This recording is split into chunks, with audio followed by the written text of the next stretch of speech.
Most of us have lots of questions for God, even when we believe and trust in Him.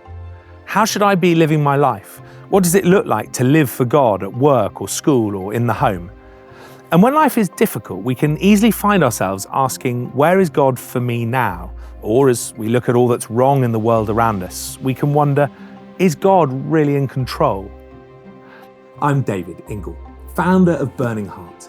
And for the last year or so, I've been exploring the Bible book of Daniel. And questions like that are at its heart. It's a famous, exciting, and confusing book, with some of both the best and least well-known bits of the Old Testament. It's known for its dramatic stories of ravenous lions, fiery furnaces, and power struggles between God and great kings and emperors. But it's also full of strange visions that lots of us tend to steer clear of, because they're just too difficult and weird for us to get our heads around. But behind the drama and strangeness is a very familiar challenge. God's people find themselves in a world where God seems to have lost, and a confident and dominant culture with different values and a different agenda to God's seems to carry all before it. As foreign kings overcome the southern kingdom of Israel, Judah, and Jerusalem, four friends find themselves caught up in the middle of it all: Daniel and Hananiah, Mishael, and Azariah. And as they enter into a life of exile and captivity, they must have wondered, does God still reign? Does God still care? And what am I going to do about it? And we wrestle with those same challenges and questions as we navigate a post-Christian world and culture. And in this series, we're going to explore how Daniel helps us find God's answers. I'll be visiting places that help bring it to life for me, and meeting with friends, old and new, who've wrestled with this in their own lives, as we see how in these pages we hear God's resounding yes. God does still reign. God does still care. And that changes everything for us and how we live our lives today.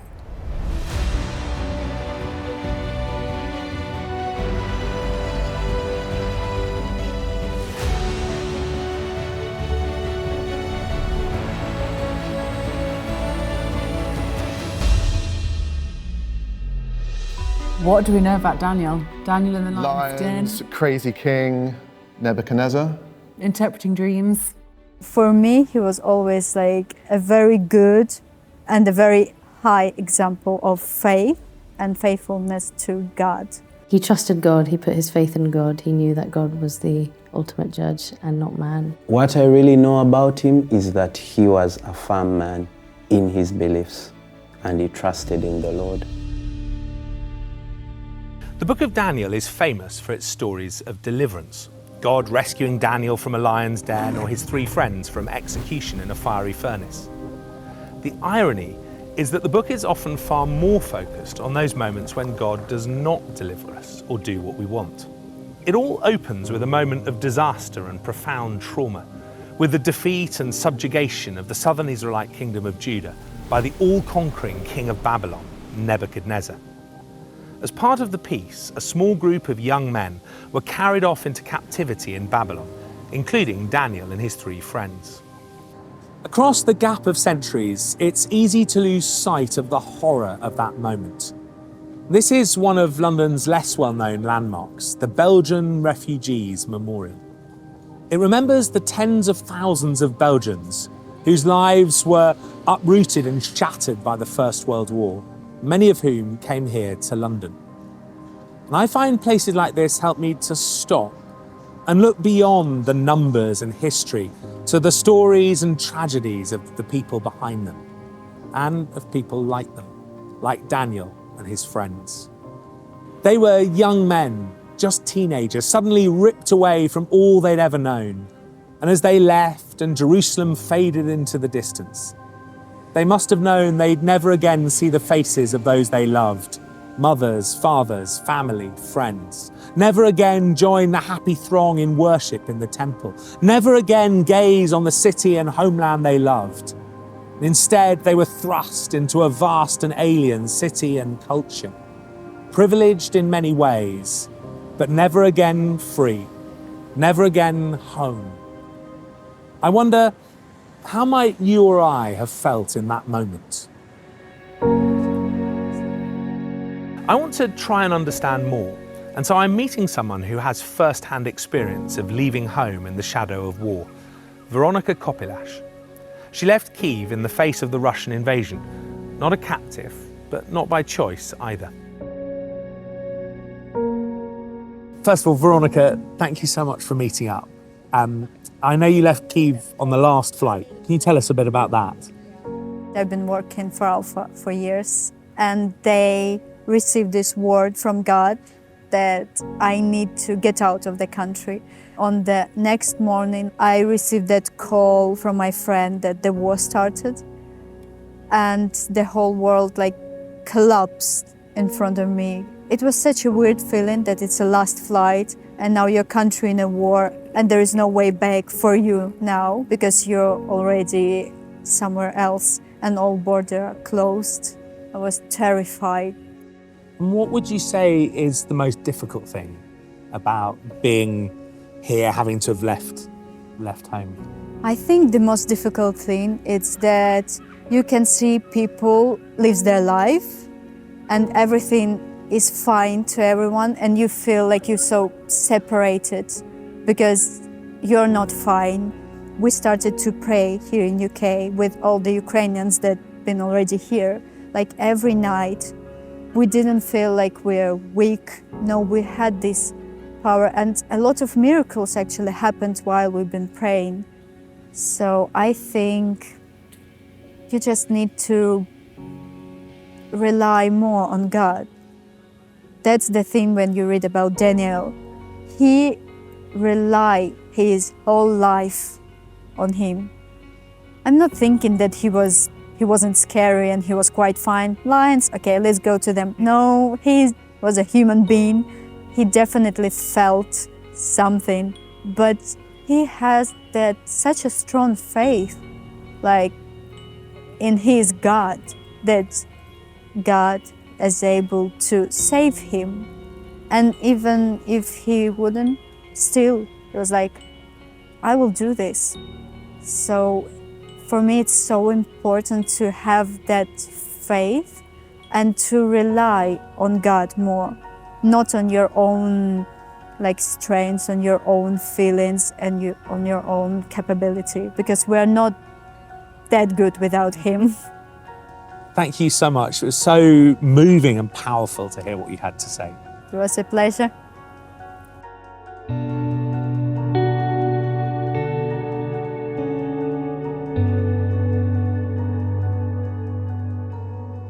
It's heartbreaking to hear what Veronika's been through. And stories like hers remind us of how much is wrong in our world. And it's difficult not to ask what's going on and where is God in it all? And thankfully, most of us will never experience something like that. And yet, even so, we do experience pain and suffering and heartache. And I find there's a tension in my life. I've seen amazing answers to prayer and guidance and miracles. I know that God is great and I've experienced his goodness. And yet, seemingly not always. I've buried my father, wept at the grave of friends, and known countless smaller struggles in work and ministry, in relationships, in life. One thing I love about Daniel is that it seems to inhabit that same tension in faith that we do, but somehow on a grander scale.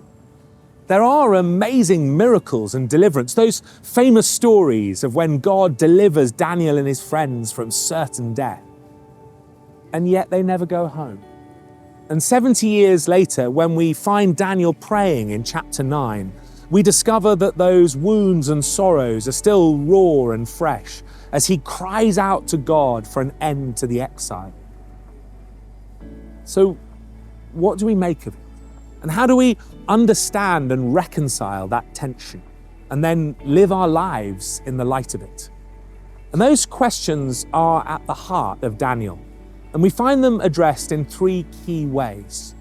Through stories of these four friends, through power clashes between God and the great kings and empires they lived under, and through strange apocalyptic visions. And each of them answers the same key questions. Does God still reign? Does God still care? And what difference does that make to me and how I live my life? But each of them answers in a different way and from a different perspective.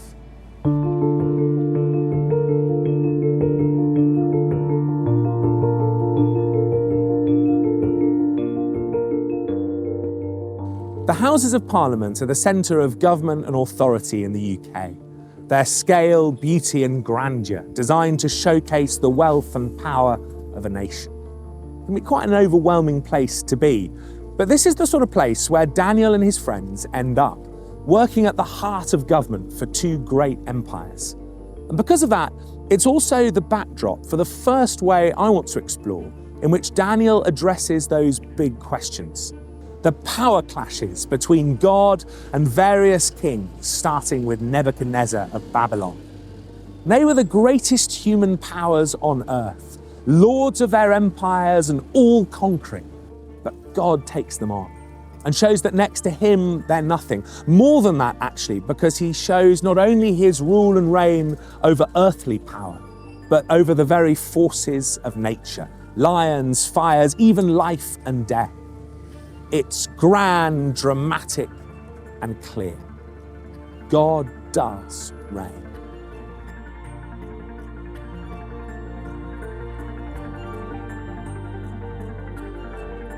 But how then do wicked kings rule and godless empires and cultures rise and prevail? Where is God then? Does he command the tides of history, or is he just a sort of divine superhero, great in the moment, but carried along like the rest of us? And so we come to the second way in which God answers our questions here. God sends dreams and visions to Daniel to show him what is going to come to pass. Symbolic visions that are scarily accurate and detailed about people and events centuries into the future. Daniel's future, that is, but our past. Because we can know the stories and read of the conquests of Alexander the Great 200 years after Daniel's death, or the abominations of a much lesser man, Antiochus IV of Syria, another 200 years further on, and see in Daniel's visions that God knew every detail before one of them came to pass. He is the Lord, even of the great sweeps and movements of history. God does reign. But isn't that all a bit impersonal? The ebbs and flows of history, great kings and great empires, but no room and no thought for the rest of us. Does God care about me? Or are we just the collateral damage in his cosmic plans? And so we come to the third way in which God answers our questions here. The stories of Daniel and his friends, caught up in the crosswinds of history, carried off into exile, but not forgotten by God. We never know why them, but we do know that God was with them in their pain and struggles, sometimes in small ways, helping them navigate life in their new context, sometimes in big ways, rescuing them from certain death at the hands of kings and lions and fires, but always there, even in foreign Babylon, even in exile, even when they might have felt alone and forgotten, they weren't. God did still care, God did still love them. And whatever pains and traumas we face in life, even if we feel lost and forgotten by God, even if we never know why, we can always know that God cares about us. God loves you. But why, if God reigns and God cares, does he not always put things right? And that brings us to the final dimension of Daniel, sin and salvation. And at the heart of all the problems and traumas of this book are the sins and brokenness of people, of us. And sometimes there's a direct link.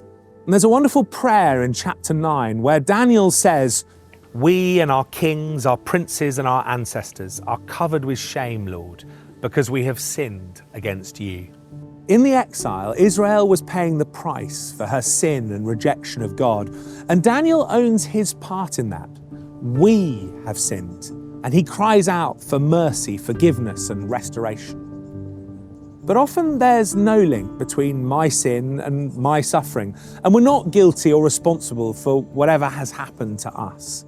Daniel was probably less guilty than most, but there he was, first into exile. And there we need a bigger answer and a bigger solution. And that bigger solution is at the heart of Daniel. The centerpiece of the whole book comes in chapter 7. It's not one of the bits we tend to know that well because it's one of the strange and terrifying visions. But the author of the book uses lots of artistry and skill, language, structure, repetition, difference, to try and focus our attention on it.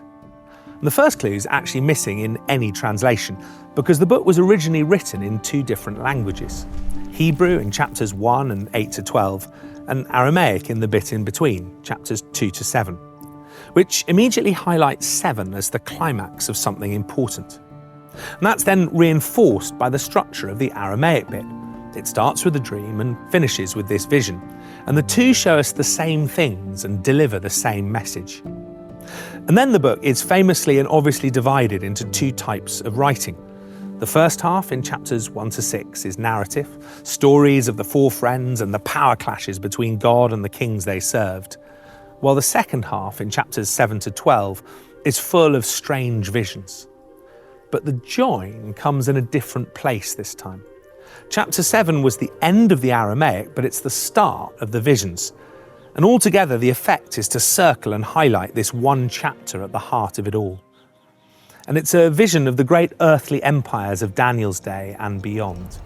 But each one is presented not in its glory and beauty, but in its darkness. Great, terrifying beasts rising up out of the sea, a horrifying vision and verdict on the glories of this world, exposing the realities of the sin and darkness present in all worldly power, and hinting at the pain and suffering they cause.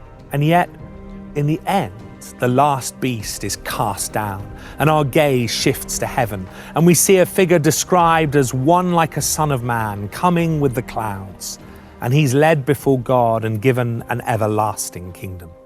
At the heart of all Daniel's visions is Jesus. Jesus who calls himself the Son of Man countless times in the Gospels. Jesus who told the high priest at his trial that this was him. Jesus who through his death and resurrection did what no one else could do, undoing the power of the beasts and sin and death and pain and suffering, and ushering in an everlasting kingdom of righteousness and joy. Life, history, all the pain and struggle, none of it makes any sense without Jesus. But seen in the light of that vision, of that hope, seen in the light of Jesus, everything looks different. And even if in this moment, in this life, we struggle and wonder, on the grandest of scales, we can know that God does care, God does reign, and God will win. And in the meantime, we can rest in Him and look to that future with hope, because we will share in that future. The last words of the book of Daniel. As for you, Daniel, you will rest, and then at the end of days you will rise to receive your allotted inheritance.